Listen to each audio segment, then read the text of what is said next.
पहले अध्याय ये मैं बता दूं, लाख किसे कहते हैं। लाख एक विशेष प्रकार के कीड़े के द्वारा, जिसको लाह कहते हैं, कीड़े का नाम है लाह। याद रखिएगा, कीड़े का क्या नाम है? लाह। इस कीड़े से विभिन्न प्रकार के जो पेड़ होते हैं, जैसे पलाश हो गया, पीपल हो गया, अरहर का पौधा देखे होंगे उस पर, तो वो कीड़े उस पर बैठते हैं और लाखों कीड़े होते हैं। इसके कारण इसको लाख कहा जाता है। ठीक है, कीड़े का नाम है लाह और वो उसके द्वारा यहाँ पे बनाया जाता है एक पदार्थ, पेड़ों के टहनियों पे वहाँ पे चिपचिपा पदार्थ होता है लाल कलर का। लाखों कीड़ों के बनने के कारण इसका नाम लाख पड़ गया है। ठीक है, इतना आपको बताना जरूरी था। अब चलते हैं, चैप्टर स्टार्ट करते हैं। यहाँ पे कामता नाथ जी ने अपने बचपन की एक कहानी यहाँ पे प्रस्तुत की है, बताया है, उसको हम लोगों के सामने रखा है। अब स्टार्ट करते हैं। अगर वीडियो अच्छी लगती है आप लोगों को, मेरा एक्सप्लेनेशन अच्छा लगता है, तो प्लीज़ वीडियो को लाइक करिएगा। और अगर ऐसी ही वीडियो आपको डेली बेसिस पे देखनी है तो Ritesh online classes YouTube channel को सब्सक्राइब कर लीजिएगा। यहाँ पे एनसीईआरटी के क्लास 6 से लेकर क्लास 12 तक की सभी विषयों की क्लासेस बिल्कुल फ्री में आपको प्रोवाइड की जाएंगी। सारे गाँव में बदलू मुझे सबसे अच्छा आदमी लगता था, क्योंकि वह मुझे सुंदर सुंदर लाख की गोलियाँ बनाकर देता था। आप अभी हो सकता है देखे हों, अब जो गोलियाँ आती हैं वो कांच की आती हैं। काफ़ी पदार्थ जो पहले जैसे चूड़ियाँ बनती थी, पहले लाख की बनती थी, अब उसकी जगह पे यहाँ पे कांच की चूड़ियाँ आ गई हैं। वही पहले जब कामता नाथ जी अपने गांव में जाते थे तो वहाँ पे बदलू नाम का एक इंसान था। वो क्या था करता था, कामता नाथ जी को लाख की गोलियां बना के देता था, इसलिए इनको उस गांव में, सारे गांव में बदलू सबसे अच्छा इंसान लगता था। मुझे अपने मामा के गांव जाने का सबसे बड़ा चाव यही था कि जब मैं वहां से लौटता था तो मेरे पास ढेर सारी गोलियां होती, रंग बिरंगी गोलियां जो किसी की भी बच्चे का मन मोह ले। यहाँ पे बदलू जो है वो लेखक को तरह तरह की रंग बिरंगी गोलियां बना के देता था। इसीलिए कामता नाथ जी जब अपने मामा के गांव जाते थे तो सबसे ज़्यादा इंटरेस्ट उनका इसी चीज़ में रहता था कि उनको गोलियां ढेर सारी वहाँ से वापसी के टाइम पे उनके पास होंगी। अब यहाँ पे देखिए बदलू है, यहाँ पे ये माछी पे अपने बैठा है और ये क्या कर रहा है, ये लकड़ी का एक डंडा होता है जिसमें एक तरफ आप देखेंगे इस तरह से डंडा होता है, एक तरफ से पतला होता है और दूसरी तरफ से मोटा होता है। यहाँ पे चूड़ियाँ इसको लाख को चढ़ा दिया जाता है पतला पतला करके। उसके बाद जिस आकार की चूड़ियाँ उसको बनानी है, बड़ी आकार की बनानी है तो इधर बनेगी, छोटी आकार की बनानी है तो इधर बनेगी। ठीक है, इसको अभी आगे यहाँ पे बताया भी गया है। वैसे तो मेरे मामा के गांव का होने के कारण मुझे बदलू को बदलू मामा कहना चाहिए था, परंतु मैं उसे बदलू मामा न कहकर बदलू काका कहा करता था। अब जैसे आपके मामा के गांव के जो उनके एज के और व्यक्ति होंगे आप उनको मामा ही कहते हैं, वैसे कह रहे हैं लेखक कि बदलू जो है मेरे मामा के गांव का था, इसलिए मुझे उनको बदलू मामा कहना चाहिए था, लेकिन मैं बदलू मामा न कहकर उनको बदलू काका कहा करता था, जैसा कि गांव के सभी बच्चे उन्हें कहते थे। अब भाई उनके गांव के थे, बदलू के गांव के थे, बाकी सब बच्चे तो उनको बदलू काका कहते थे। चाचा को काका कहते हैं ना, तो वहाँ के बच्चे होते हैं उनको तो काका कहेंगे। तो उनका सुन के लेखक भी उनको मामा ना कहकर बदलू काका ही कहा करते थे। अब यहाँ पे देखिए, बदलू का नाम मकान कुछ ऊंचे पर बना था। मकान के सामने बड़ा सा सहन था, यानी कि आंगन टाइप का, जिसमें एक पुराना नीम का वृक्ष था। अब यहाँ पे देखिए नीम का वृक्ष भी दिखाया गया है, यहाँ पे देखिए ये नीम का वृक्ष दिखाया गया है। ठीक, उसी के नीचे बैठकर बदलू अपना काम करता था। बगल में भट्टी दहकती रहती, भट्टी इसलिए दहकती रहती क्योंकि लाख का जो वो ले आते थे पेड़ों से उतार के उसको भट्टी में वो गर्म करते थे, उसको पिघलाते थे, इसलिए भट्टी जो आग जिसमें जलती रहती है, जिसमें वह लाख पिघलाया करते। सामने एक लकड़ी की चौखट पड़ी रहती जिस पर लाख के मुलायम होने पर उसे सलाख के समान पतली करके चूड़ी का आकार देते। सामने एक लकड़ी का टुकड़ा रहता था जिस पे लाख को क्या करते, ठंडा होने के बाद उस पर चढ़ा के पतला पतला लाइन छड़नुमा बनाते थे। पास में 4-6 विभिन्न आकार की बेलन नुमा मुंगेरियाँ रखी थी। 4-5 बेलन नुमा मुंगेरियाँ उनके पास रखी थी, वही जो मैंने स्टार्टिंग बताया आपको। बेलन नुमा मुंगेरियाँ मतलब एक तरफ पतली होती है, दूसरी तरफ चौड़ी होती हैं, इस तरह से होती है। देखिए इस तरह से लकड़ी का ही टुकड़ा होता है। इस पर चूड़ियों को जब पतला पतला उन्होंने कर लिया ना, उसके बाद इस पर चढ़ा के उसको आकार दिया जाता था गोला। आगे कुछ पतली और पीछे से मोटी थी।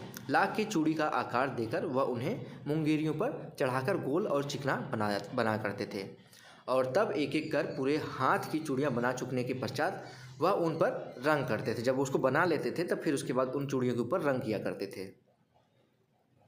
बदलू यह कार्य सदा ही एक मछिए पर बैठकर किया करते थे जो बहुत ही पुरानी थी। अभी स्टार्टिंग मैंने आपको नीचे मछिए पर बैठे हुए बदलू को दिखाया, यहाँ पे देख लीजिए फिर से, देख नहीं पाए हो तो ये देखिए, ये मछिया है। मछिया एक तरह से आप जो अभी कुर्सी का यूज करते हैं उसी का छोटा रूप, ठीक है। मछिया पर बैठकर अपना काम करते थे जो बहुत ही पुरानी थी। बगल में उनका हुक्का रखा रहता था। हुक्का जो वो लोग जैसे एक तरह से पीने वाला काम करते हैं, जैसे ये देखिए हुक्का गांव में अभी भी देखने को हो सकता है, मिल जाए कहीं, इसको पीते थे वो, ठीक है, रखा रहता जिसे वह बीच बीच में पीता रहता। गांव में मेरा दोपहर का समय अधिकतर बदलू के पास बीतता। वह मुझे लला कहा करता। लला मतलब प्यार से जो बुलाते ना बच्चा, इस तरीके से लला कहते थे बदलू लेखक को। और मेरे पहुंचते ही मेरे लिए तुरंत ही एक मछिया मंगा देते बैठने के लिए। मैं घंटों बैठे बैठे उसे इस प्रकार चूड़ियाँ बनाते देखता रहता। लगभग रोज़ ही वह 4-6 जोड़े चूड़ियाँ बनाता, यानी कि वो हर दिन 4-6 जोड़े चूड़ियाँ बनाया करते थे। पूरा जोड़ा बना लेने पर वह उसे बेलन पर चढ़ाकर कुछ क्षण चुपचाप देखता रहता, मानो वह बेलन न होकर किसी नववधू की कलाई हो। जब वो चूड़ियों को बना लेते थे 4-6 जोड़े, एक जोड़ा पूरी चूड़ी बना लिए, तो क्या करते थे, उस लकड़ी के छड़ पे उसको चढ़ा देते थे। जैसे ये मान लीजिए लकड़ी की छड़ है, ठीक है, लकड़ी की छड़ है यहाँ पे, इस पे चूड़ियों को इस तरीके से चढ़ा दिए, जितना भी बना लिए हम एक जोड़ा पूरा, और उसको ये फील करते थे कि ये लड़की की कलाई है, इस कलाई पे देखिए चूड़ी कैसी लग रही है। वो उसको फील करना चाहते थे कि किसी लड़की की कलाई पे अगर वो पहनेगी चूड़ी तो कैसा लगेगा। बदलू मनिहार था। मनिहार का मतलब जो चूड़ियाँ बना, उनका काम ही चूड़ियाँ बनाना होता है।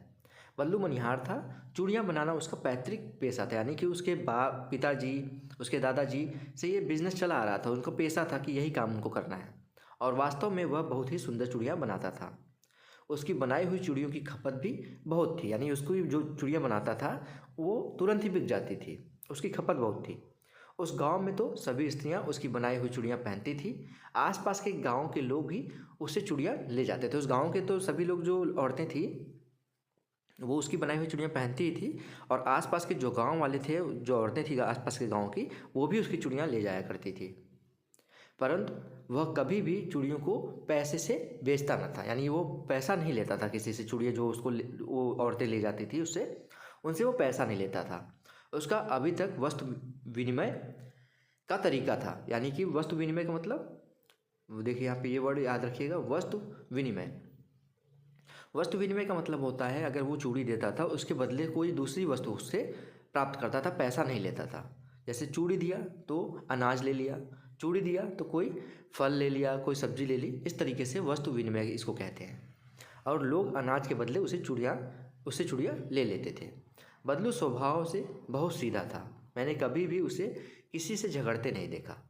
हाँ, शादी विवाह के अवसरों पर वह अवश्य जिद पकड़ जाता था। जैसे शादी विवाह में किसी ने उसे चूड़ी ली, तब वो जिद पकड़ लेता था कि हाँ मुझे इतना चाहिए, उससे कम पे वो चूड़ियाँ नहीं देता था। जीवन भर चाहे कोई उससे मुफ्त चूड़ियाँ ले जाए, परंतु विवाह के अवसर पर वह सारी कसर निकाल लेता था। आप उससे हमेशा चूड़ियाँ फ्री में ले जाइए, बदलू से जो औरतें थी ले जाती थी, लेकिन जब विवाह के घर में किसी को वो चूड़ियाँ देता था तो वो सारी कसर निकाल लेता था बदलू। आखिर सुहाग के जोड़े का महत्व ही और होता है। ये कहना चाह रहे हैं कि सुहाग के जोड़े का मतलब, सुहाग यानी कि जो नव वधुएं होती हैं वो अपने हाथ में जो चूड़ियाँ पहनती हैं उसकी बात ही कुछ और होती है, ये कह रहे हैं लेखक। मुझे याद है मेरे मामा के यहाँ किसी लड़की की विवाह पर जरा सी किसी बात पर बिगड़ गया था, और फिर उसको मनाने में लोहे लग गए थे। यानी कि लोहे लगने का मतलब बहुत मेहनत लगी थी। वो बिगड़ गए थे बदलू कि मुझे ये चूड़ी दे रहा हूँ तो मुझे ये चाहिए, पैसा नहीं दे रहे थे तो वो बिगड़ गया था। तो बिगड़ने के बाद जिनको चूड़ियाँ चाहिए थी वो उसको मनाने में काफ़ी उनको मशक्क़त का यहाँ पे सामना करना पड़ा था। विवाह में इसी जोड़े का मूल्य इतना बढ़ जाता था कि उसके लिए उसकी घरवाली को सारे वस्त्र मिलते, ढेरों अनाज मिलता, उसको अपने लिए पगड़ी मिलती, और रुपए जो मिलते सो अलग। यानी कि जो शादियों में देते थे वो चूड़ियाँ, उसके लिए क्या क्या मिलता था उनको, उनकी घरवाली को यानी उनकी वाइफ को कपड़े मिलते थे, अनाज मिलते थे ढेर सारे, उनको बदलू के लिए पगड़ी मिलती थी और उसके साथ साथ पैसे तो मिलते ही थे। यदि संसार में बदलू को किसी बात से चिढ़ थी तो वह कांच की चूड़ियों से थी। यानी कि उसको काफ़ी गुस्सा आता था जब वो किसी के हाथ में कलाई में कांच की चूड़ियाँ देखता था। यदि किसी भी स्त्री के हाथों में उसे कांच की चूड़ियाँ दिख जाती तो वह अंदर ही अंदर कूद उठता, यानी कि अंदर ही अंदर उसको गुस्सा आ जाता था। और कभी कभी तो 2-4 बातें भी सुना देता। जो चूड़ियाँ उस किसी के हाथ में अगर दिख गई कांच वाली, शीशे वाली, तो वो अंदर से तो गुस्सा होता ही था और कभी कभी वो उनको सुना भी देता था 2-4 शब्द। मुझसे तो वह घंटों बातें किया करता, कभी मेरी पढ़ाई के बारे में पूछता, कभी मेरे घर के बारे में पूछता और कभी तो यूँ ही शहर के जीवन के बारे में। मैं उससे कहता कि शहर में सब कांच की चूड़ियाँ पहनते हैं, तो वह उत्तर देता, शहर की बात और है लला, वहाँ तो सभी कुछ होता है। वहाँ तो औरतें अपने मर्द का हाथ पकड़कर सड़कों पर घूमती हैं और फिर उनकी कलाइयाँ नाजुक होती हैं ना, लाख की चूड़ियाँ पहने पहने तो मोच ना आ जाए। अब ये कह रहा है, देखिए घंटों बात करते थे लेखक जो है बदलू से, तो बदलू क्या करता था, इनसे शहर के बारे में पूछता था लेखक से। शहर के बारे में पूछते पूछते लेखक ने उनको बताया कि मामा, बदलू काका, यहाँ पे शहरों में तो सभी लोग कांच की चूड़ियाँ पहनते हैं। तो बदलू ने कहा कि शहर की बात ही कुछ और है, वहाँ की जो औरतें होती हैं वो अपने आदमियों का, अपने हस्बैंड्स का हाथ पकड़ के भी चलती हैं। गांव में क्या होता है, लोक लाज होती है, लोग औरतें होती हैं जो कभी भी किसी के सामने अपने पति का हाथ नहीं पकड़ती हैं। लेकिन शहर की बात ही कुछ और, वहाँ तो औरतें अपने पति का हाथ पकड़ के चलती हैं। और वहाँ की औरतों की कलाई इतनी नाजुक है, हाथ की कलाई जिसमें चूड़ियाँ पहनती हैं, कलाइयाँ इतनी नाजुक होती हैं कि वो अगर लाख की चूड़ियाँ पहनेंगी तो उनको मोच नहीं आ जाएगी, क्योंकि लाख की चूड़ियाँ थोड़ी भारी होती हैं, कांच की चूड़ियाँ थोड़ी हल्की होती हैं। कभी कभी बदलू मेरी अच्छी खासी खातिर भी करता। अच्छी खासी खातिर का मतलब अच्छा खिलाता पिलाता। जिन दिनों उसकी गाय के दूध होता वह सदा मेरे लिए मलाई बचा कर रखता। और आम की फसल में तो मैं रोज़ ही उसके यहाँ से 2-4 आम खा कर आता। परंतु इन सब बातों के अतिरिक्त जिस कारण वह मुझे अच्छा लगता था वह यह था कि लगभग रोज़ ही वह मेरे लिए 1-2 गोलियाँ बना देता। कभी कभी बदलू क्या था, जब उसकी गाय दूध देती थी तो उसके लिए, लेखक के लिए मलाई बचा देते थे वो। और कभी कभी आम भी वहाँ पे जब जाते थे यहाँ पे लेखक उनके घर बदलू के, तो 2-4 आम डेली खा के वो अपने घर वापस आते थे। लेकिन लेखक को ये सब तो अच्छा लगता ही था, लेकिन सबसे अच्छा ये लगता था कि डेली उनको 1-2 गोलियाँ वहाँ पे मिल जाती थी, बना के बदलू दे देता था उनको। मैं बहुधा हर गर्मी की छुट्टी में अपने मामा के यहाँ चला जाता और 1-8 महीने वहाँ रहकर स्कूल खुलने के समय तक वापस आ जाता। हर साल वो गर्मी की छुट्टियों में अपने मामा के गांव जाते थे और 1-1.5 महीने रहने के बाद वो वापस आ जाते थे स्कूल खुलने के समय। परंतु 2-3 बार ही मैं अपने मामा के यहाँ गया होऊंगा, यानी 2-3 बार ही ऐसा हुआ है कि वो गए हों अपने मामा के घर। तभी मेरे पिता की एक दूर के शहर में बदली हो गई, यानी कि उनके पिताजी का दूर कहीं ट्रांसफ़र हो गया जो उनके मामा के गाँव से दूर था। और एक लंबी अवधि तक मैं अपने मामा के गाँव न जा सका। तब लगभग 8-10 वर्षों के बाद जब मैं वहाँ गया तो इतना बड़ा हो चुका था कि लाख की गोलियों के में मेरी रुचि नहीं रह गई थी। यानी कि जब छोटे होते तब आप गोलियाँ खेलते हैं, जब थोड़े बड़े हो जाते हैं तो आपका इंटरेस्ट चेंज हो जाता है। तो उनके पिताजी का जो दूर ट्रांसफ़र हो गया था, इसलिए वो 8 साल लगभग, यहाँ पे देखिए बताया गया है 8-10 साल वो अपने मामा के गांव नहीं जा पाया था। लेकिन जब 8-10 साल बाद वो गया भी तो अब उसका इंटरेस्ट नहीं रह गया था गोलियों में, इसलिए वो बदलू के बारे में नहीं सोच पाया। ठीक है, अतः गांव में होते हुए भी कई दिनों तक मुझे बदलू का ध्यान नहीं आया। इस बीच मैंने देखा कि गांव के में लगभग सभी स्त्रियां कांच की चूड़ियां पहने हैं। यानी कि अब गांव में भी बदलाव आ गया 8-10 साल के बाद कि वहाँ पे भी लाख की चूड़ियां कोई नहीं पहन रहा है, सभी औरतें लगभग कांच की चूड़ियां पहन रही हैं। विरले ही हाथों में मैंने लाख की चूड़ियाँ देखी। विरले का मतलब बहुत कम, किसी किसी के हाथों में उसने लाख की चूड़ियाँ देखी। तब एक दिन सहसा मुझे बदलू का ध्यान हो आया, यानी कि एकाएक ऐसा जब देखा लाख की चूड़ी तो उसको, लेखक को बदलू का ध्यान आया एकाएक। बात यह हुई कि बरसात में मेरे मामा की छोटी लड़की आंगन में फिसलकर गिर पड़ी और उसके हाथ की कांच की चूड़ी टूटकर उसकी कलाई में घुस गई और उससे खून बहने लगा। तब उनको, लेखक को याद आया कि जब उनके मामा की छोटी लड़की जो थी वो बारिश की वजह से फिसल के गिर गई और गिरने की वजह से कांच की चूड़ी टूट गई और वो हाथों में धंस गई। तब लेखक को बदलू का याद आया। ठीक है, मेरे मामा उस समय घर पर न थे, मुझे ही उसकी मरहम पट्टी करनी पड़ी, यानी अपनी सिस्टर की, मामा की लड़की की मरहम पट्टी करनी पड़ी। तभी सहसा मुझे बदलू का ध्यान हो आया और मैंने सोचा कि उससे मिलने आऊँ, यानी कि अब बदलू से वो मिलने का मन बना लिया लेखक। अतः शाम को मैं घूमते घूमते उसके घर गया। बदलू वहीं चबूतरे पर नीम के नीचे एक खाट पर लेटा था, यानी कि बदलू अभी भी उसी नीम के पेड़ के नीचे था, लेकिन वो अपने माच पे ना बैठ के अब वो अपने एक चारपाई पे लेटा हुआ था। चबूतरे पर नीम के नीचे लेटा हुआ था खाट पर। नमस्ते बदलू काका, मैंने कहा। लेखक ने बदलू काका को नमस्ते कहा। नमस्ते भैया, उसने मेरी नमस्ते का उत्तर दिया और उठकर खाट पर बैठ गया, यानी कि अब जो लेटा हुआ था वो खटिए पे बैठ गया, परंतु उसने मुझे पहचाना नहीं और देर तक मेरी ओर निहारता रहा मतलब देखता रहा बहुत देर तक, क्योंकि वो लेखक को पहचान नहीं पाया था, क्योंकि लेखक 8-10 साल बाद आए थे। मैं जनार्दन काका, लेखक ने कहा, अपना नाम बताया कि मैं जनार्दन हूँ, आपके पास से गोलियां बनवा कर ले जाता था। मैंने अपना परिचय दिया। बदलू भी चुप रहा। अब भी उसको बदलू को नहीं याद आ रहा है, क्योंकि बहुत लंबा समय हो चुका था। मानो वह अपने स्मृति पटल पर अतीत के चित्र उतार रहा हो, यानी कि वो सोच रहा हो हाँ कौन जनार्दन। और तब वह एकदम बोल पड़ा, आओ आओ लला बैठो। अब वो याद उसको आ गया, तो अब उसने कहा, आओ आओ लला बैठो। बहुत दिन बाद गांव आए। तब लेखक कह रहे हैं, हाँ इधर आना नहीं हो सका काका। मैंने चारपाई पर बैठते हुए उत्तर दिया। चारपाई पर बैठ रहे थे, तब उन्होंने उत्तर दिया कि हाँ बहुत सालों से नहीं आए थे यहाँ पे। कुछ देर फिर शांति रही। मैंने इधर उधर दृष्टि दौड़ाई, न तो मुझे उसकी मच्छिया की नज़र आई, न ही भट्टी, यानी कि आसपास जो उसकी भट्टी रहती थी वो भी नहीं थी। जिस मच्छी पे बैठ के वो काम करता था वो भी मच्छिया नहीं थी। काफ़ी देर ऐसे शांति में बीत गया। तब लेखक ने बोला, आजकल काम नहीं करते काका। तब लेखक वहाँ पे बदलू कह रहा, नहीं लला, काम तो कई साल से बंद है, यानी कई सालों से काम बंद हो गया है। मेरी बनाई हुई चूड़िया कोई पूछे तब तो, यानी कि कोई भी इसकी बनाई हुई चूड़िया नहीं ले रहा था। गांव गांव में कांच का प्रचार हो गया है। वह कुछ देर चुप रहा, फिर बोला, मशीन युग है ना यह लला, यानी कि मशीनों से कांच की चूड़ियाँ बन रही हैं। अब हाथों की बनाई हुई चूड़ियाँ कौन पहन रहा है? आजकल सब काम मशीन से होता है। खेत भी मशीन से जोते जाते हैं। पहले जान ही रहे हैं आप, हल से जोते जाते थे, बैल होते थे, उससे जोते जाते थे खेत। तो वो कह रहा है आजकल खेत भी तो मशीनों से जोते जाते हैं, ट्रैक्टर से जोते जाते हैं। और फिर जो सुंदरता कांच की चूड़ियों में होती है, लाख में कहाँ संभव है। कांच में आप तरह तरह के पैटर्न बना देते हैं तो सुंदरता बढ़ जाती है कांच की चूड़ियों में। तो कौन उसकी चूड़ियाँ खरीदेगा, वही कह रहा है ये। लेकिन कांच बड़ा खतरनाक होता है, बड़ी जल्दी टूट जाता है। तो मैंने यही कहा लेखक ने कि कांच तो बहुत खतरनाक होता है, क्योंकि उसकी सिस्टर जो थी, मामा की लड़की, उसको अभी जल्दी ही चोट लगी थी। तो वो कह रहा है कि कांच तो बहुत खतरनाक होता है, वो जल्दी टूट जाता है। नाजुक तो फिर होता ही है लला। कहते कहते उसे खांसी आ गई और वह देर तक खांसता रहा। मुझे लगा उसे दमा है।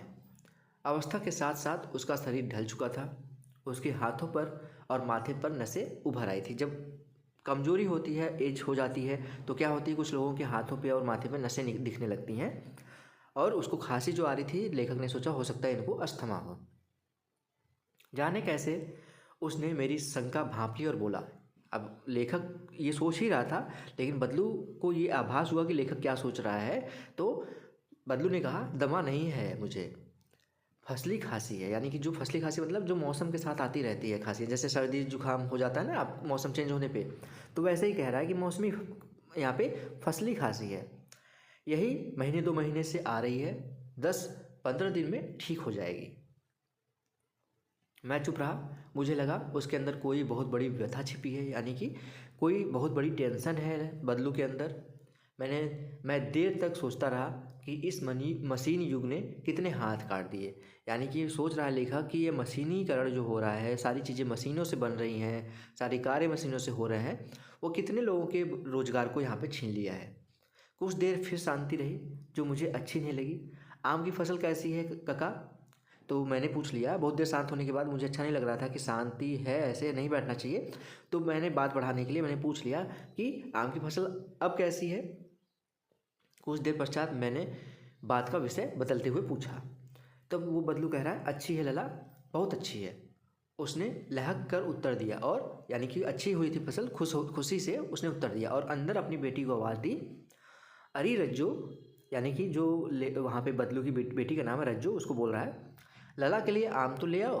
फिर मेरी ओर यहाँ पे मुखातिब होते हुए यानी मुड़ते हुए, माफ़ करना लला, तुम्हें आम खिलाना भूल गया था। माफ़ी मांग रहा है बदलू। गांव के लोग देखे कितने यहाँ पे अच्छे होते हैं। यहाँ पे वो बता रहे हैं कि मैं तो भूल ही गया था आपको आम खिलाना।